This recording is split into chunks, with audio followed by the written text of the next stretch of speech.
De acordo com o IBGE, existem mais de 74 milhões de animais domésticos no Brasil. Com a chegada do inverno, os cuidados com a saúde dos bichos de estimação precisam ser redobrados. Bom, e para saber como manter os animais saudáveis na estação mais fria do ano, eu converso agora com o médico veterinário, professor Dr. Carlos Augusto Donini, do Conselho Regional de Medicina Veterinária do Estado de São Paulo.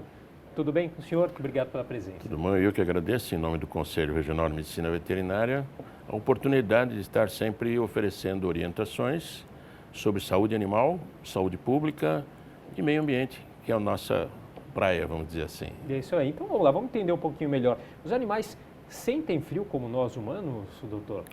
Sim, considerando os animais domésticos, que nem como o senhor falou, todas as espécies, de certa forma, têm uma diversidade biológica e fisiológica que atendem a seus processos de adaptação, justamente ao ambiente onde eles possam se reproduzir, se alimentar e dar sequência ao que vem sendo feito há milhares de anos. Mais recentemente, o ser humano passou a conviver com essas espécies, daí torná-las domésticas, e aí passou a interferir nesse processo de adaptação ao meio ambiente. Então, os animais, eles têm mecanismos fantásticos de adaptação ao clima, muito mais sofisticados do que o próprio ser humano. Nós perdemos, em certa parte, com a capacidade fisiológica de adaptar-se. Então, os animais podem sentir frio, tanto quanto, ou dizendo melhor, diferentemente do ser humano, de acordo com as condições que lhes são expostas, né? Então, uma situação natural é diferente de uma situação doméstica. Certo. E nessa época agora do inverno, é preciso ter alguns cuidados, doutor, então, com esses animais domésticos? Quais cuidados a gente tem que ter? Como eu te falei, vai depender da condição do ambiente, quer dizer, dentro de casa, fora de casa, no campo, na montanha, na praia, ou seja, o clima vai modificar-se de acordo com a época do ano, mas em situações locais.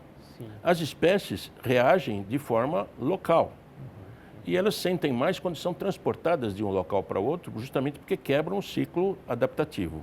Eu diria que os cuidados especiais devem ser dirigidos mais àqueles que estão fora da curva da normalidade ou da condição saudável. Diríamos que os mais jovens, os menos nutridos, os mais magros, os mais velhos, os doentes, são aqueles que necessitam de cuidados especiais, tanto quanto os seres humanos, por não contarem com um sistema fisiológico competente ou eficiente para regular aquilo que a gente chama de transporte de energia para a produção própria e para o equilíbrio do meio externo. Esse que é o problema do frio ou do calor, é a termorregulação, que faz com que todas as espécies sobrevivam até milhares de anos com esse sistema, tornando a termorregulação um dos mais importantes sistemas de autorregulagem fisiológica dos seres vivos. Hoje em dia o que não faltam são produtos aí destinados aos animais de estimação, aos pets. Um exemplo, muitos cachorros aí andam com roupinhas. No inverno é necessário mesmo colocar a roupinha do cachorro ou é um excesso? Como ele disse, o ser humano se aproximou das espécies domésticas e passou a humanizá-las. Tanto quanto aquilo que lhe faz bem transfere a ideia de que também fará bem para os animais. Basta lembrar que nós temos 430, 440 raças de cães e cerca de 54 raças de gatos. Cada uma adaptada a um clima, a um ambiente, a um local do mundo. Quando você submete essa espécie, seja de essa raça que tem a sua adaptação, o seu equipamento, vamos dizer, adaptado a um sistema, e você começa a modificar esse sistema, tanto com uma roupa ou até com uma tosa, você muda muito essa resposta biológica, gerando problemas para que os veterinários possam adequá-los. Então, assim, precisa consultar o seu médico veterinário para ver se é interessante uma tosa, não porque você está com calor, mas a condição natural e biológica desse animal, a condição clínica dele. Se é interessante dar um banho, porque o banho hoje é com hora e dia marcados, né? Sempre todo mundo quer o cão, quanto mais limpo, melhor, e perfumado ao lógico. Mas eu quero lembrar que sempre que você muda à condição fisiológica do animal, você tem uma resposta. Alguns se adaptam bem, outros não se adaptam. Aí surgem as doenças de pele, as doenças respiratórias, as doenças decorrentes da sua intervenção, vamos dizer assim. Então, cada raça, cada situação precisa de uma avaliação. Não são todos iguais.